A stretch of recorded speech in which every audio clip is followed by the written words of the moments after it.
Review చెప్పొద్దు అని చెప్పడానికి నువ్వెవరు అని నేను అడగచ్చు. సో అన్వేషణ అంటే నాకు ఇష్టమే. సో తన వీడియో చూస్తుంటాను, ఓకే. కానీ నిన్న ఒక వీడియో చేశాడు, ఏంటంటే రివ్యూ చెప్పేవాళ్ళని ఎవరినో ఒకరిని బీహార్ నుంచి పిలిచి లేపేయాలంట. సినిమా చూడడానికి నువ్వు ఇస్తున్నావా డబ్బులు? ఫస్ట్ బీహార్ నుంచి పిలిపిస్తాను, ఉన్న రివ్యూ గాళ్ళు అందరినీ 10,000 ఇచ్చి ఫసాక్.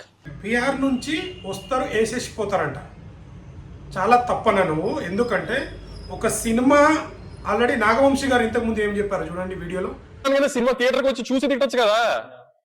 సినిమా చూసి సినిమా ఏమైనా ఫ్రీగా చూపిస్తున్నారా ప్రతి ఒక్కరికి? ఎస్, కష్టపడతారు అందరు. 24 క్రాఫ్ట్స్ ఇంటూ కష్టపడతారు. కష్టపడాలని కాదు, ప్రతి ఒక్కరు కష్టపడతారు. సినిమాని ప్రతి ఒక్కరు హిట్ కావాలనే తీస్తారు.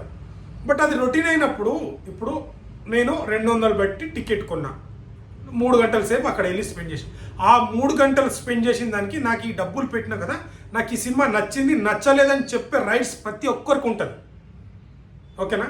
కాకపోతే ఒకటి ఏంటంటే ఆ సినిమాని కించపరిచేలా మాట్లాడకూడదు. ఫస్ట్ వన్, కించపరిచేలా మాట్లాడకూడదు సినిమా గురించి.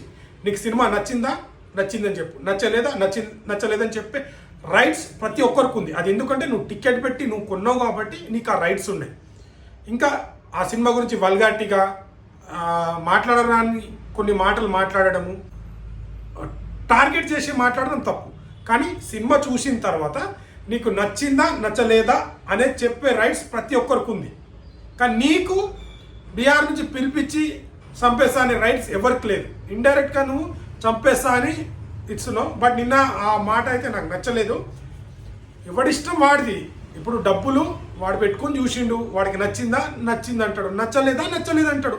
దాన్ని మనం స్వీకరించాలి. సినిమాలో కంటెంట్ ఉంటే, సినిమాలో స్టోరీ ఉంటే, సినిమాలో సాంగ్స్ బాగుంటే, సినిమాలో ఫైట్ బాగుంటే ఖచ్చితంగా అది జనాలు చూస్తారు. నువ్వు వచ్చి ప్రతి ఒక్కరు సినిమా తీస్తే చూసేటోళ్ళు ఎవరు మరి? ఇదైతే నేను దీన్ని అంగీకరించను. సినిమా అన్నప్పుడు కొందరికి నచ్చుతుంది, కొందరికి నచ్చది. నువ్వు మంచి కంటెంట్ తీసుకో. ఓవరాల్కి నువ్వు ఒక రివ్యూ చెప్పిన మాత్రాన సినిమా ఫ్లాప్ అవ్వదు. అది సినిమాలో కంటెంట్ ఉంటే జనాలు ఆటోమేటిక్గా వచ్చి చూస్తారు, ఏ సినిమాకైనా కావచ్చు. అతి మీరిపోయి చాలా దారుణంగా మాట్లాడితే వీటి మీద మీరు అబ్జెక్షన్ చేయొచ్చు. సినిమాని నా డబ్బులు నేను పెట్టుకొని చూస్తున్నా, నువ్వు ఇస్తున్నావా? నువ్వు ఇస్తలేవు కదా. ఎవరి డబ్బులు నేను కష్టపడి సంపాదించింది నా డబ్బులతోని నేను ఎంటర్టైన్మెంట్ కావాలని వెళ్ళినా, నాకు ఎంటర్టైన్మెంట్ దొరికిందా లేదా అనేది రివ్యూ మాట్లాడడం అది నా ఒపీనియన్, నా పర్సనల్ ఒపీనియన్. ఎస్, నాకు నచ్చింది, సాంగ్ నచ్చింది, పాటల్లా ఉన్నాయి, స్టోరీ బాగుంది, కొత్తగా ఉంది చెప్పడం నా పర్సనల్ ఇంట్రక్షన్ అది. నెక్స్ట్ ఇంకోటి ఏంది, నచ్చలేదు. అవును, నేను పెట్టిన 200 డబ్బులకి నేను బాగా ఎంటర్టైన్మెంట్ కోరుకున్నా, బట్ నాకు ఇంత దీంట్లో దొరకలేదు, అనుకున్నంత లేదు సినిమా చెప్పడం ప్రతి ఒక్క హక్కు. ప్రతి ఒక్కటి చెప్పాలి అనుకుంటే చెప్పచ్చు. అయితే అది తీసేసి అనుకున్నంత రేంజ్లో లేకున్నా దాన్ని మంచిగా అనాలంటే ఎవడు అన్నాడు. సినిమా బాగుందంటే బాగుందని అంటారు, బాగాలేదంటే బాగాలేదంటారు. అది హీరోతోనా, చిన్న హీరోనా, పెద్ద హీరోనా అని లేదు. కంటెంట్ సినిమా ఉందంటే అది ఆడుతుంది.